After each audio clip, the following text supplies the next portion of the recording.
வணக்கம். இன்றைய ஆழமான பார்வைக்கு உங்களை வரவேற்கிறோம். நம்ம தலைய பத்தி நாம எப்பவாவது யோசிச்சிருக்கோமா? சும்மா எலும்பு, சதை, மூளை இருக்கிற ஒரு பெட்டி இல்ல இது.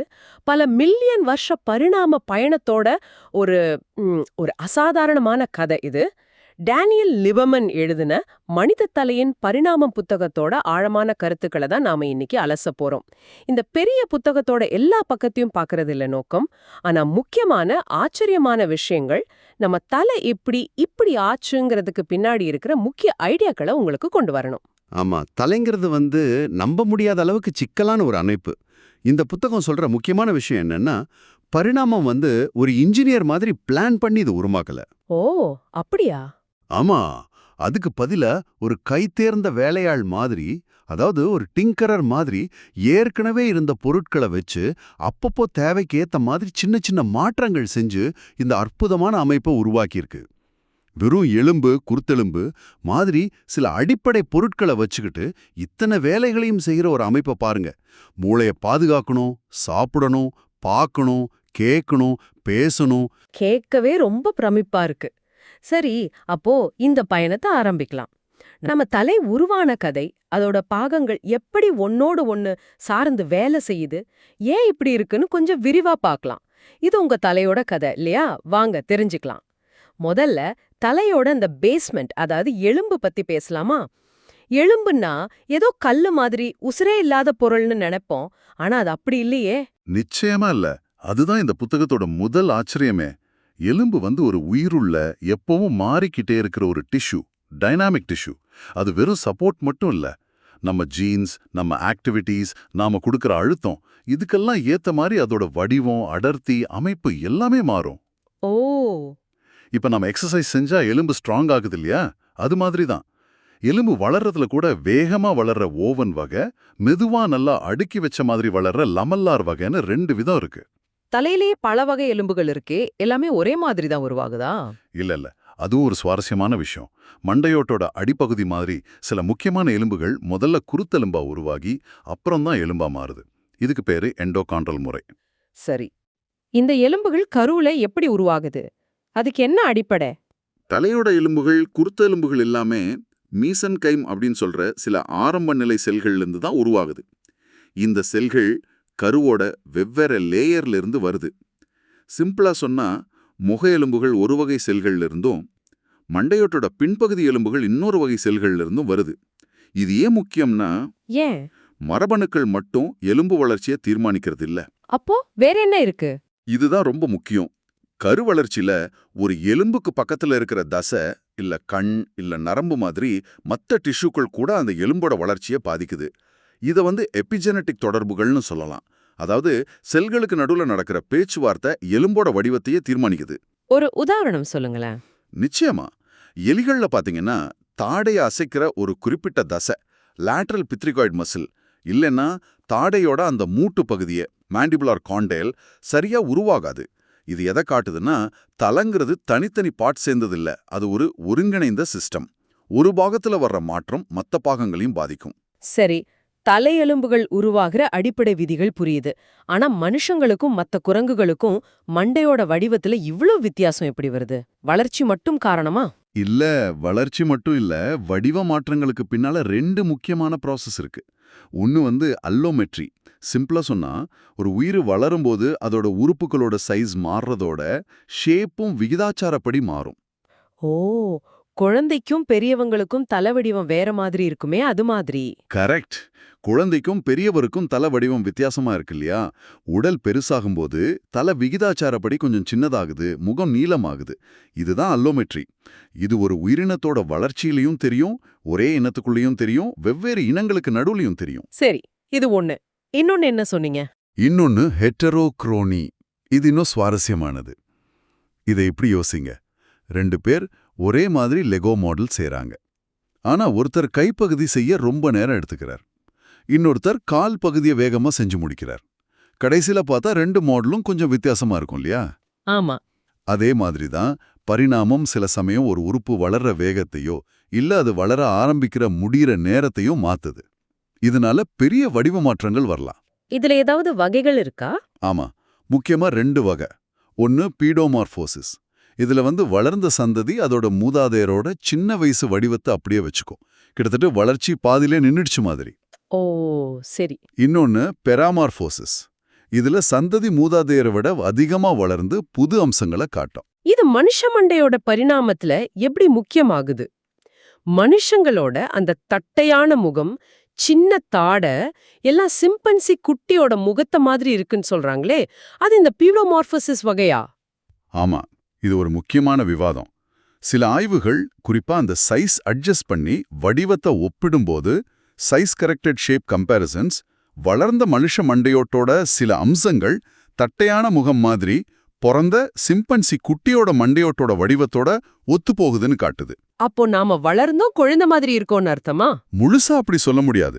இது என்ன சொல்லுதுன்னா, மனித பரிணாமத்துல வளர்ச்சி நேரத்திலேயோ வேகத்திலேயோ ஏற்பட்ட மாற்றங்கள், அதாவது ஹெட்ரோக்ரோனி, குறிப்பா சில சின்ன வயசு பண்புகளை நாம தக்க வச்சுக்கிட்டது பீடோமார்போசிஸ் ஒரு முக்கிய பங்கு வகிச்சிருக்கலாம். ஆனா கவனிக்கணும், இது முழு பீடோமார்போசிஸ் இல்ல. சில விஷயத்துல நாம சிம்பன்சி குட்டி மாதிரி இருந்தாலும் பல விஷயங்கள்ல, குறிப்பா நம்ம பெரிய மூளையில நாம முற்றிலும் வேற மாதிரி இருக்கும். பார்க்கலாம்.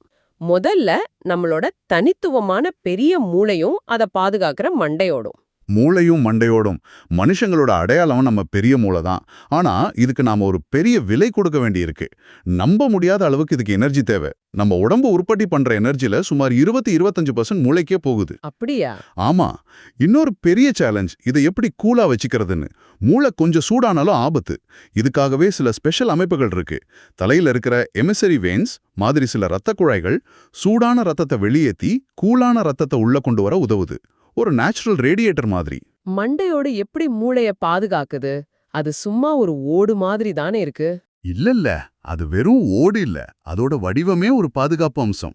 அந்த குவிமாட மாதிரி இருக்கிற வடிவம் அடிப்பட்டா அந்த ஃபோர்ஸ பரவலாக்க உதவுது. உள்ளுக்குள்ள மெனிஞ்சஸ்னு 3 லேயர் பாதுகாப்பு உறைகள் இருக்கு. சரி. இதுக்கு நடுவுல ஓடுற செரிப்ரோஸ்பைனல் திரவம் CSF ஒரு வாட்டர் பெட் மாதிரி அதிர்வுகளை தாங்குது. அது மட்டும் இல்லாம பெருமூளையையும் சிறுமூளையையும் பிரிக்கிற டென்டோரியம் செரிபெல்லி மாதிரி சில தடிமனான தடுப்புகளும் இருக்கு. இதெல்லாம் மூளையோட பாகங்கள் வேகமா அசையும் போது ஒன்னோட ஒன்னு மோதிக்காம தடுக்குது. மனித மூளையோட வளர்ச்சி மத்த விலங்குகளை விட வித்தியாசமானதா? ஆமா, ரொம்ப வித்தியாசமானது. மனித மூளை சிம்பன்சி மூளையை விட ரொம்ப நாள் வளருது. சிம்பன்சிக்கு ஒரு 3-4 வயசுலயே மூளை வளர்ச்சி நின்னுடும். ஆனா நமக்கு 6-7 வயசு வரைக்கும், ஏன் சில சமயம் டீனேஜ் வரைக்கும் கூட தொடர்ந்து வளருது. ஓ.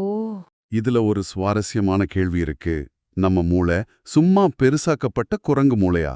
இல்ல சில பகுதிகள், குறிப்பா அந்த யோசிக்கிறது, பிளான் பண்றது சம்பந்தப்பட்ட முன்மூளை பகுதிகள், ப்ரீஃப்ரண்டல் கார்டெக்ஸ் மட்டும் விகிதாச்சாரத்தை மீறி வளர்ந்திருக்கா?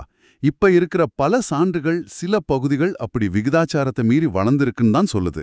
இது நம்ம தனித்துவமான அறிவாற்றலுக்கு ஒரு காரணமா இருக்கலாம். அடுத்து மெல்லுதல். சாப்பாடு சாப்பிடுறது நம்ம தலை வடிவத்தையே மாத்திடுச்சுன்னு சொல்றீங்க, அது எப்படி? மெல்லுதல், ஆமாம், இது பரிணாமத்துல ஒரு பெரிய டர்னிங் பாயிண்ட். நம்ம மூதாதையர்களான குரங்குகள் நாள் முழுக்க கிட்டத்தட்ட பாதி நாளைக்கு கடினமான நார்ச்சத்துள்ள இலைத்தழைகளை மென்னுகிட்டே இருப்பாங்க. அதுக்கேத்த மாதிரி அவங்களுக்கு பெரிய வலுவான தாடைகள், பெரிய கடைவாய்ப்பற்கள் தேவைப்பட்டுச்சு. சரி. ஆனா மனுஷங்க எப்போ கருவிகளை பயன்படுத்தவும் உணவை சமைக்கவும் ஆரம்பிச்சாங்களோ அப்போ நிலைமை மாறிடுச்சு. அதோட விளைவுகள் என்ன? முக்கியமான விளைவு, மெல்லுறதுக்கான தேவை குறைஞ்சதால நம்ம பற்கள், குறிப்பா கடவாய்ப்பற்கள், தாடைகள் எல்லாமே சின்னதாயிடுச்சு. தாடை சின்னதானதால முகம் முன்னாடி நீட்டிக்கிட்டு இல்லாம புரோக்னாத்திசம் தட்டையாகி மண்டையோட்டுக்கு கீழே பின்னாடி போயிடுச்சு. அதாவது ஆர்த்தோக்னாத்திக் முகம்னு சொல்லுவாங்க.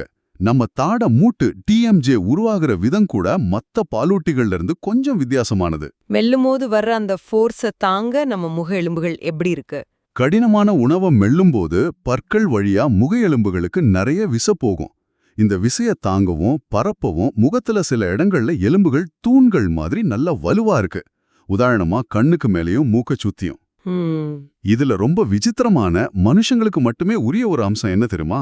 நம்ம முகத்தோட முன்பகுதி, குறிப்பா மேல் தாடையின் முன்பகுதி குழந்தை பருவத்துக்கு அப்புறம் கொஞ்சம் கொஞ்சமா தீஞ்சு போகுது. ரிசார்ப்ஷன். தேஞ்சு போகுதா? ஆமாம். மத்த குரங்குகள்ல அது தொடர்ந்து வளரும். இந்த தேய்மானம்தான் நம்ம தட்டையான முகத்துக்கு இன்னொரு முக்கிய காரணம். இதுவும் பரிணாமத்தோட ஒரு சமாளிப்பு தான், ஒரு டிங்கரிங். அடுத்து சுவாசம், விழுங்குதல், அப்புறம் பேச்சு. இது மூணும் தொண்டையில ஒண்ணா நடக்குதே, இதுல என்ன பரிணாம மாற்றங்கள்? சுவாசம், விழுங்குதல், பேச்சு. தொண்டை ஃபேரிங்ஸ் ஒரு காம்ப்ளிகேட்டடான இடம். சாப்பாட்டு வழியும் காத்து வழியும் அங்கேதான் ஒன்னா சேருது. மத்த பாலூட்டிகளை விட மனுஷங்கள்ல குரல் வளை லாரிங்ஸ் கொஞ்சம் கீழே இறங்கி இருக்கு. கீழே இறங்கி இருக்கா? ஆமாம், இது ஒரு பெரிய விட்டு கொடுத்தல், அதாவது ட்ரேட் ஆஃப். இதனால தான் நம்மால சிக்கலான ஒலிகளை எழுப்பி பேச முடியுது. ஆனா அதே காரணத்தால தான் சாப்பிடும்போது சாப்பாடு காத்து குழாய்க்குள்ள போய் புரையேறுதல் இல்லனா மூச்சு திணறல், சோக்கிங் வர்ற ஆபத்தும் நமக்கு அதிகம். குரங்குகளுக்கு இந்த ஆபத்து ரொம்ப குறைவு.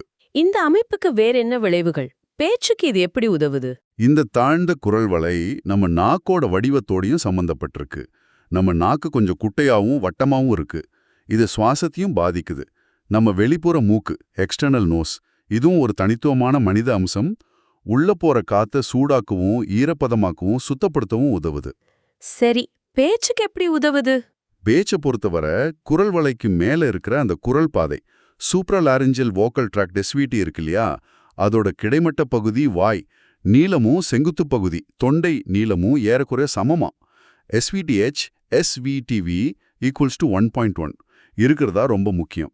இதனால தான் நம்மால அ இ உ மாதிரி தெளிவான உயிரொலிகளை குவாண்டல் வவல்ஸ் உருவாக்க முடியுது. இதுதான் சிக்கலான மொழிக்கு அடிப்படை. ஓ, நியாண்டர்தால் பத்தி கூட ஏதோ விவாதம் இருக்குன்னு சொன்னீங்களே. ஆமா, நியாண்டர்தால்களா நம்மள மாதிரி பேச முடிஞ்சதாங்கிற விவாதம் கூட அவங்களோட அந்த எஸ்விடி விகிதம் எப்படி இருந்துச்சுங்கிறத வச்சுதான் நடக்குது. அவங்களுக்கு நம்மள மாதிரி 1.1 விகிதம் இருந்திருக்காதுன்னு சில பேர் நினைக்கிறாங்க. நாம 2 கால்ல நடக்கிறோம். இதுக்காக தலையில என்ன மாற்றங்கள் நடந்திருக்கு? தலையை எப்படி நேரா வச்சிருக்கிறோம்? நிலைப்பாடு மற்றும் சமநிலை. 2 கால்ல நடக்கிறது பைபீடலிசம். தலையோட அமைப்புல பல மாற்றங்களை ஏற்படுத்தியிருக்கு. முக்கியமா தலைய நேரா பேலன்ஸ்டா வைக்கணும். இதுக்காக மண்டையோட்டோட அடியில தண்டுவோட மூளையோட சேர்ற அந்த பெரிய ஓட்டை ஃபொராமன் மேக்னம் 4 கால்ல நடக்கிற விலங்குகள் மாதிரி பின்னாட இல்லாம நேரா கீழ்பாத்த மாதிரி அமைஞ்சிருக்கு. அதனால என்ன ஆகுது? இது தலைய முதுகெலும்பு மேல சரியா பேலன்ஸ் பண்ண உதவுது. ரொம்ப தசைப்பலன் தேவையில்லை தலைய தூக்கி பிடிக்க. தசைகளுக்கு இதுல என்ன பங்கு?